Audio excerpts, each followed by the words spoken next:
Hello दोस्तों, स्वागत है आप सभी का एक और नए वीडियो में जो कि बहुत ही इंफॉर्मेटिव और हेल्पफुल होने वाले है आपके लिए। यह वीडियो रहने वाली है छत्तीसगढ़ जीएस के लोक साहित्य एवं कला के विषय में। ठीक है, तो लोक साहित्य एवं कला बहुत ही ज़्यादा इंपॉर्टेंट टॉपिक हो जाता है, साथ ही बहुत ही स्कोरिंग टॉपिक भी है। ठीक है, वीडियो को लास्ट तक देखना। वीडियो हेल्पफुल लगती है तो लाइक शेयर सब्सक्राइब जरूर करना। ठीक है, अगर आप पहली बार मेरे चैनल पे विजिट कर रहे हैं तो मैं आपको बता देना चाहती हूँ, इस क्लासेस में छत्तीसगढ़ वर्ड बॉय अवार्ड आया के लिए सारे क्लासेस फ्री में प्रोवाइड होती है। तो मैंने प्लेलिस्ट भी बना दिया है, यहाँ पे आप देख सकते हैं। इसमें आपको क्या होंगी, सारी क्लास एक ही जगह पे मिल जाएंगी। ठीक है, अगर आपको प्लेलिस्ट में जाना है तो क्या करेंगे, मेरे चैनल पे जाएंगे, वहाँ पे प्लेलिस्ट वाला ऑप्शन होगा, देखना। अगर आपको प्लेलिस्ट नहीं मिल रही है तो मैं आपको बता देती हूँ, मेरे चैनल पे जैसे ही आप जाएंगे तो यहाँ पे देखना, यहाँ पे प्लेलिस्ट वाला ऑप्शन रहता है। ठीक है, प्लेलिस्ट वाला ऑप्शन जैसे ही आपको दिखेगा ये वाले में, इसमें आप जैसे ही क्लिक करते हैं आपको यहाँ पे दिख जाएगा छत्तीसगढ़ वर्ड बाय वर्ड आया, दिख जाएगा यहाँ पे। इसको जब आप क्लिक करेंगे तो यहाँ पे देखिए 21 वीडियोस हो चुके हैं जिसमें आपको सारे यूजफुल वीडियोस मिल जाएंगे। ठीक है, तो प्लेलिस्ट को एक बार जरूर से चेकआउट करना फ्रेंड्स, जो कि आपके लिए बहुत ही हेल्पफुल साबित होने वाली है। ओके, तो चलिए बिना देरी के आप क्वेश्चन से स्टार्ट करते हैं। तो पहला प्रश्न देखो, छत्तीसगढ़ की पंडवानी को राष्ट्रीय स्तर पर पहचान दिलाने वाली गायिका कौन है? तो कौन है? हबीब तनवीर है क्या? बिल्कुल नहीं। तीजन बाई है? यस, आंसर हो जाएगा Teejan Bai. Option number b will be the correct answer. Sushila Verma नहीं है, इंदिरा देवी भी नहीं है। क्या हो जाएगा हमारा करेक्ट आंसर? तीजन बाई हमारा करेक्ट आंसर हो जाएगा। इसके बारे में थोड़ा डिटेल में देख लो आप लोग। तीजन बाई को 3 बार, ठीक है, 3 बार पर राष्ट्रीय स्तर पर पुरस्कार मिला है। कितनी बार? राष्ट्रीय स्तर पर इनको 3 बार पुरस्कार मिला है। यहाँ पे आप देखना, मैं टाइप करके बता रही हूँ, है ना। 1988 में क्या मिला है? 1988 में पद्मश्री मिला है। पद्म भूषण कब मिला है? 2003 में। पद्म विभूषण कब मिला है? 2019 में। तो ये क्वेश्चन पूछ भी चुका है व्यापम कि पद्म भूषण, पद्म विभूषण और पद्मश्री पंडवानी गायिका तीजन बाई को कब कब मिला है करके। ठीक है, तो ये मोस्ट इंपॉर्टेंट डेटा है फ्रेंड्स, इसको एकदम से आप याद कर लीजिए। ठीक है, रट्टा मान लीजिए, स्क्रीनशॉट मानना है तो स्क्रीनशॉट भी मान लीजिए, शॉर्ट नोट्स बनाना है शॉर्ट नोट, जैसा आपको ठीक लगता है आप कर लीजिए, बस दिमाग में कंठस्थ होना चाहिए। ठीक है, चलो अगला प्रश्न देखते हैं। अच्छा, ये प्रश्न कहाँ से आ गया? चलो आ गया तो इसको देख ही लेते हैं एक बार। गर्भवती महिलाओं के लिए कौन सा विटामिन सबसे महत्वपूर्ण है? तो जो गर्भवती स्त्रियां होती है, जब सबसे पहले वह क्लिनिक में विजिट करती है डॉक्टर के पास, तो क्या देते हैं उनको? सबसे पहले उनको फॉलिक एसिड देते हैं। क्यों देते हैं? ताकि विटामिन B9 की कमी जो प्रेगनेंसी के समय हो जाती है अक्सर महिलाओं को, उसी कमी को पूरा करने के लिए क्या देते हैं? फॉलिक एसिड दिया जाता है। ठीक है, क्लियर हो गया। चलो इसको तो, ये तो आउट ऑफ टॉपिक हो गया था, पर कोई बात नहीं, सब चीज़ हमको सीखना ही है। छत्तीसगढ़ का सर्वाधिक प्रचलित लोकगीत कौन सा है? तो सर्वाधिक प्रचलित लोकगीत कौन सा है? पंडवानी है, कर्मा गीत है, पंथी गीत है कि राउत नाचा गीत है? तो यहाँ पे देखो लोकगीत की बात हुई है ना, तो लोकगीत कौन सी आती है? पंडवानी गायन को लोकगीत की श्रेणी में रखा गया है। ठीक है, पंडवानी गायन की प्रमुख शैली क्या है? सारे के सारे गायन की क्वेश्चन आने वाले हैं। ठीक है, आप ये मत सोचना कि सिर्फ और सिर्फ पंडवानी गायन का मिलेगा करके, सारे गायन का भी मिलेगा। वीडियो को लास्ट तक ही देखना है आपको। ठीक है, तो पंडवानी गायन की प्रमुख शैली कौन कौन सी है? कपालिक और वेदमती, ब्रिज और अवधि, कबीर और दादू, या कर्मा और गेड़ी? तो ऑप्शन नंबर डी तो कर्मा और गेड़ी नहीं होगा, कबीर और दादू भी नहीं होगा, ब्रिज और अवधि भी नहीं होगा। क्या हो जाएगा इस करेक्ट आंसर?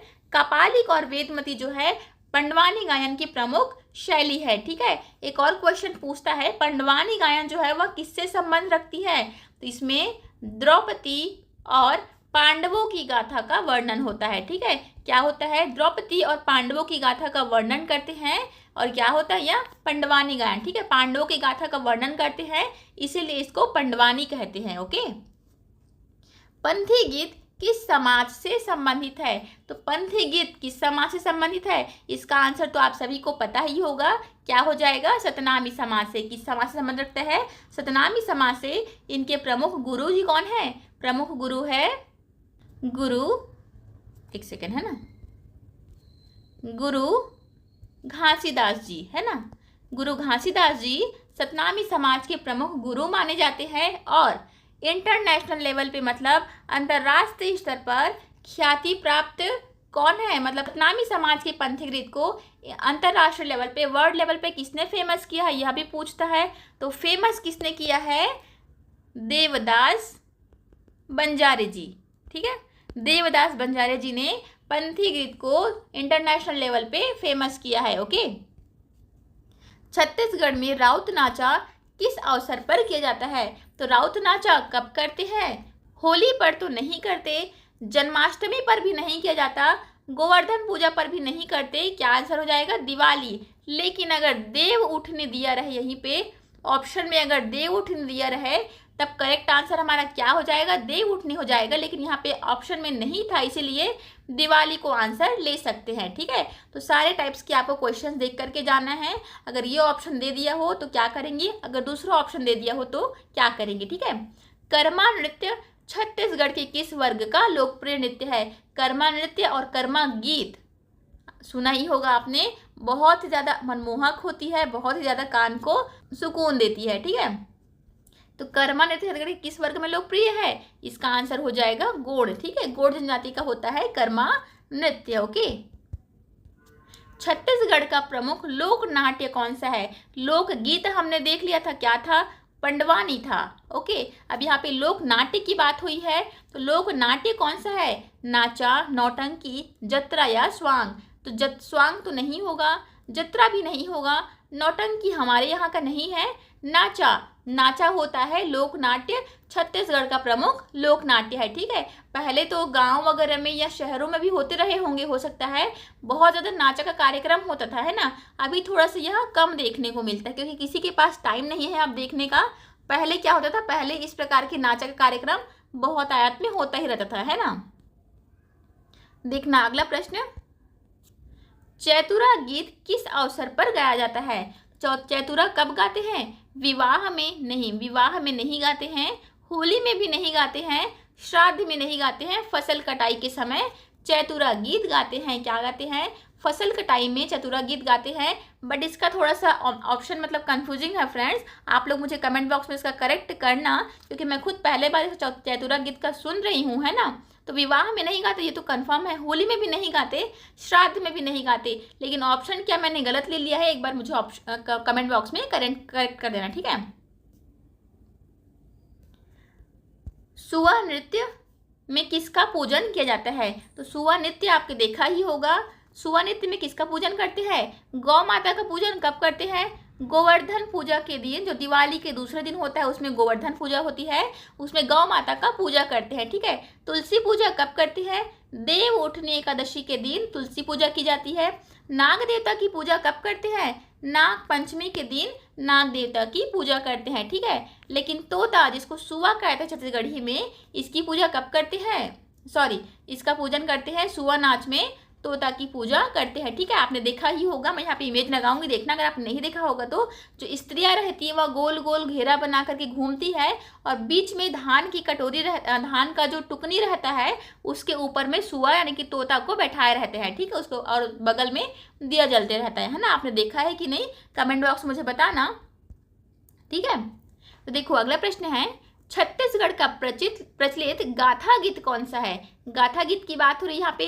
देखो फ्रेंड्स, एक एक अक्षर का, एक एक वर्ड का डिफरेंस है ना, तो क्वेश्चन को एकदम ध्यान से देखना है आपको। ठीक है, नाचा, लोक गाथा, लोकगीत देखा है हमने ना, सेम लगते हैं, बट क्वेश्चंस आपको कंफ्यूजन करने वाले हो सकते हैं। ठीक है, तो गाथा गीत प्रमुख कौन सा है हमारा है लोरिक चंदा। ठीक है, क्या है, लोरिक चंदा। एक क्वेश्चन मैंने आपको और बताया था कि छत्तीसगढ़ का प्रथम रंगीन पिक्चर किसको कहते हैं, कौन सी है, मतलब तो पहला रंगीन पिक्चर हमारा कौन है, मोर छैया भुइयां। कौन सा है, मोर छैया भुइयां जो है पहला रंगीन पिक्चर है। कि किसके निर्देशन में हुआ था, तो यहाँ हुआ था सतीश जैन के निर्देशन में। ठीक है, यहाँ भी आप याद रखेंगे, सतीश जैन के निर्देशन में हुआ था, पहला रंगीन पिक्चर बना था। कौन सी थी, मोर छैया भुइयां। और गाथा कौन सी हमारी, लोरिक चंदा प्रचलित गाथा है। ठीक है, छत्तीसगढ़ की पंडवानी को राष्ट्रीय स्तर पर पहचान दिलाने वाली गायिका कौन सी, ये तो हमने देख लिया, तीजन बाई। ठीक है, और प्रश्न यह भी पूछता है, कुछ ऑप्शन दिए रहते, 4-5 ऑप्शन आपको दिए रहेंगे, पूछेंगे इनमें से कौन कौन पंडवानी गायन से संबंध रखते हैं करके। ठीक है, तो आप 2-3 नाम याद रख लीजिए, जैसे कि झाड़ू राम निषाद, ठीक है, झाड़ू राम हो गया। ऋतु वर्मा होता है आई थिंक, है ना। तो ये कुछ कुछ नाम है जो पंडवानी गायन से संबंध रखते हैं, ठीक है। छत्तीसगढ़ का प्रमुख लोक नाट्य किसे कहते हैं, तो हमने देख लिया नाचा को। जमरहा किस प्रकार का लोकगीत है, तो जमरहा जो है वह किस प्रकार का लोकगीत है, धार्मिक तो नहीं है, श्रृंगारिक भी नहीं है, वीर रस प्रधान भी नहीं है, क्या है, शोक गीत है। एक चीज और याद रखना, वीर रस प्रधान गीत किसको कहते हैं, पंडवानी। जो पंडवानी गायक होते हैं, गायन होते हैं ना, उसमें वीर रस की प्रधानता होती है, देखा होगा आपने, जोश जोश में गाते हैं थोड़ा सा, है ना, क्या होती है, वीर रस की प्रधानता होती है। श्रृंगारिक गीत किसको कहते हैं, ददरिया, ठीक है, ददरिया को श्रृंगारिक गीत बोलते हैं, जो कि प्रेम गीत भी बोला जाता है, ठीक है, प्रेम गीत भी बोलते हैं, इसी को ददरिया को प्रेम गीत या श्रृंगारिक गीत कहते हैं। क्लियर हो गया। और धार्मिक तो आपको पता ही है, जो भजन वगैरह होते हैं वह धार्मिक गीत की श्रेणी में आते हैं, है ना। छत्तीसगढ़ का प्रसिद्ध गाथा गीत लोरिक चंदा किस पर आधारित है, तो लोरिक चंदा किस पर आधारित है, इसमें लोरिक और चंदा की गाथा का वर्णन होता है, ठीक है, लोरिक और चंदा की गाथा का वर्णन होता है, यह क्या हो जाता है, लोरिक चंदा नाम से प्रसिद्ध है, ठीक है, गाथा गीत है हमारा। छत्तीसगढ़ में फसल कटाई के समय कौन सा गीत गाते हैं, हमने देखा क्या, चतुरहा। सुआ नाच मुख्य रूप से कौन सी महिलाएं करती हैं, तो दिवाली के अवसर पर सुआ नाच होता है, वह मुख्य रूप से कौन सी महिलाएं करती हैं, विवाहित करती हैं, अविवाहित युवतियां करती हैं, वृद्ध महिलाएं करती हैं, विधवा महिलाएं करती है। वैसे तो इसका आंसर ऑप्शन नंबर ई होना चाहिए, ऑप्शन नंबर ई मतलब उपरोक्त सभी करके, है ना, लेकिन अगर सभी ऑप्शन में नहीं दिया है तो हम क्या आंसर ले सकते हैं, ऑप्शन नंबर ए को आंसर ले सकते हैं, क्योंकि पहले क्या होता था, पहले जो वृद्ध महिलाएं थी वह तो करती नहीं थी, विधवा महिलाएं को जो होता था ना, पहले ज़माने की बात कर रही हूँ, एकदम पुराने ज़माने की, उनको पूजा पाठ करना या पवित्र स्थान में जाने की अनुमति नहीं होती थी, है ना। जैसे शादी में भी आपने देखा होगा, जब शादी में जो तेल हल्दी लगते हैं ना दूल्हा दुल्हन को, उसमें तेल हल्दी लगाने के लिए विधवा महिलाओं को मना किया जाता था। अगर आपको पता होगा तो बताना मुझे। तो तेल हल्दी लगाने के लिए मना करते थे, मतलब ऐसा अशुभ टाइप का मानते थे, है ना। तो इसका ये वाला भी नहीं होना चाहिए। अविवाहित युवतियाँ, आजकल तो बच्चे लोग कर रहे हैं ना, छोटे छोटे बच्चे लोग को देखा होगा आपने, घर घर जाते हैं और सुआ नृत्य करते हैं, फिर उनको 2-4 पैसे मिल जाते हैं, उसमें वो खुश हो जाते हैं। लेकिन पहले क्या होता था, सिर्फ और सिर्फ विवाहित महिलाएं करती थी। लेकिन अगर अभी के हिसाब से, मतलब वर्तमान युग के हिसाब से देखिए, तो ये उपरोक्त सभी आंसर होना चाहिए मेरे हिसाब से, तो ऑप्शन नंबर डी होना चाहिए। लेकिन अगर ऑप्शन में नहीं दिया है, इसलिए हम ऑप्शन नंबर ए को मार्क करेंगे। क्लियर हो गया। देखना, छत्तीसगढ़ में देव उठनी एकादशी पर कौन सा नृत्य किया जाता है, तो ये तो मैंने आपको कई बार बता रखा है। कौन सा करते हैं, राउत नाचा, है ना, कौन सा करते हैं, राउत नाचा करते हैं। देव उठनी एकादशी के समय राउत नाचा करते हैं। कहाँ का फेमस है, यहाँ बिलासपुर का राउत नाचा बहुत ज़्यादा फेमस है। बिलासपुर में कब से कर रहे हैं, 1978 से कर रहे हैं। मोस्ट इंपॉर्टेंट है, मैंने बोला था छत्तीसगढ़ जीएस वाली वीडियो में। अगर आपने अभी तक नहीं देखा है तो जाके एक बार देख लेना, बहुत ज़्यादा इंपॉर्टेंट वीडियो है, ठीक है। तो बिलासपुर में क्या करते हैं, 1978 से राउत नाचा होते आ रहा है, जो कि कहाँ होता है, लाल बहादुर शास्त्री मैदान में, है ना, लाल बहादुर शास्त्री मैदान में करते हैं, जो कि बहुत ही ज़्यादा फेमस है, ठीक है। तो ये हो गया हमारा। तो ठीक है फ्रेंड्स, आज के लिए इतना ही रखते हैं। देखो क्वेश्चंस तो ख़त्म हो गए हैं, है ना। अगर आपको ऐसी छोटी छोटी वीडियो चाहिए जो कि ट्रिक्स वाली रहेंगी, तो आपको ऐसी छोटी छोटी वीडियो देखना है तो मुझे कमेंट बॉक्स में कमेंट करके बता सकते हैं। साथ ही मैं मैथ्स का वीडियो कल से लेकर के आऊँगी, जिसमें हम लोग पूरा बेसिक से सॉल्व करेंगे, है ना, बेसिक से ट्रिक्स के साथ सॉल्व करना सीखेंगे। तो आपको मैथ्स का वीडियो देखना है, चैनल को लाइक करना, सब्सक्राइब करना बिल्कुल ना भूलना। बाकी वीडियोस को प्लेलिस्ट में जा करके देख लेना, जिसमें मैंने प्लेलिस्ट में सारे वीडियो को एक साथ करके रख दिया है, ठीक है। तो चलिए मिलते हैं अगले वीडियो में।